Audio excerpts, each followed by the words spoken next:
రాబోయేటువంటి 2019లో ఈ రాజ్యాధికారాన్ని ఈ రాష్ట్రంలో చేజిక్కించుకోవడానికి మా కులాల్లో బీసీ కులాల్లో ఉన్నటువంటి రాజకీయ మేధావుల్ని, నాయకుల్ని, అలాగే విద్యావేత్తల్ని, వ్యాపారవేత్తల్ని, పారిశ్రామికవేత్తల్ని అందరినీ కూడా కూడగట్టి ఈ నవోద్యమానికి ఈ నాయకత్వంలో ముందుకెళ్లి రాజ్యాధికారాన్ని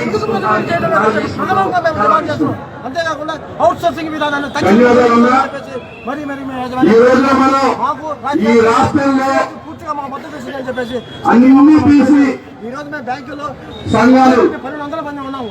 ఒక పార్టీ మీదకి వచ్చే కావాల్సింది సందర్భం వచ్చాయి. మనం చూసాం.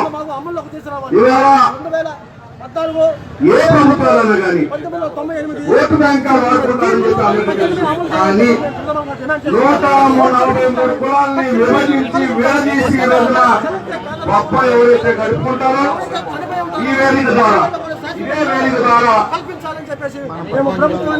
143 కులాల్లో ఏ కులమైనా కానీ సంచార జాతీయాలు కానీ వాళ్ళకు జరిగే నష్టాన్ని మిగతా కులాలన్నీ కూడా పంచుకుంటే ఈ రోజున 50 ఏదైతే నష్టం